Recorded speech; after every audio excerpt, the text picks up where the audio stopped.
Bon, Sébastien, quelles sont les conditions pour participer à la Longue Route 2018? Bon alors, première chose, déjà, il faut avoir lu le livre de Bernard Moitessier. Ça, c'est fait depuis un petit bout de temps déjà.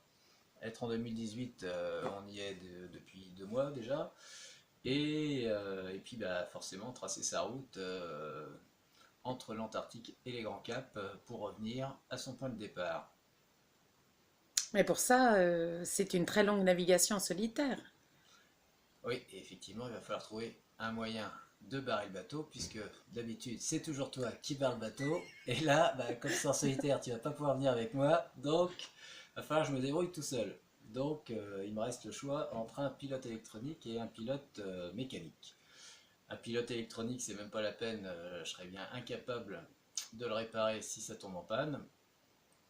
Et les pilotes mécaniques du commerce sont en aluminium ou en inox, donc difficilement réparables sans soudure. Et comme je ne sais pas souder, je ne sais pas souder, ça va pas être possible.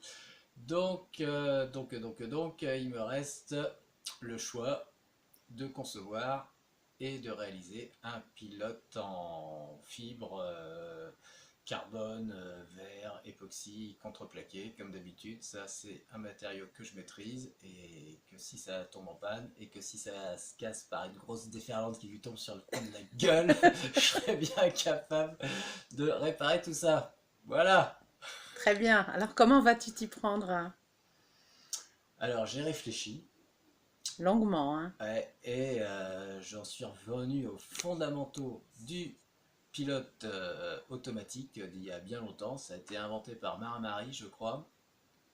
Et c'est simplement un aérien dans le lit du vent qui dirige la barre dès que le bateau change de cap. Et d'où te vient cette idée? Et bien en préparant cette longue route, là, j'ai regardé un petit peu les premiers tours du monde, quels moyens ils avaient.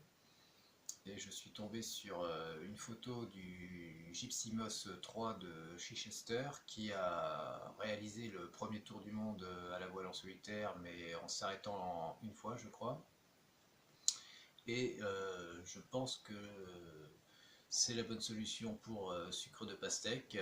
Il va falloir penser à mettre deux aériens, un de chaque côté, sur le flotteur bâbord et tribord, pour qu'ils soient toujours le mieux orientés par rapport au vent, sans que le fardage du bateau ne vienne perturber les flux d'air. Pour la réalisation de l'ensemble, je pense partir de mâts de planche à voile qui vont me permettre de faire un système réglable pour orienter le cap suivant le vent. Et donc je vais me lancer dans la fabrication très rapidement pour que ça soit en place au printemps. Et je vous tiens au courant de la suite des événements. A bientôt!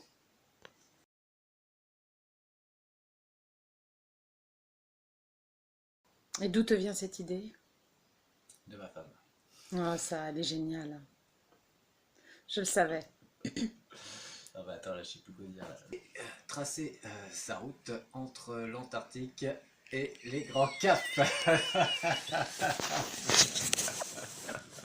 Oh, j'arrête, j'arrête,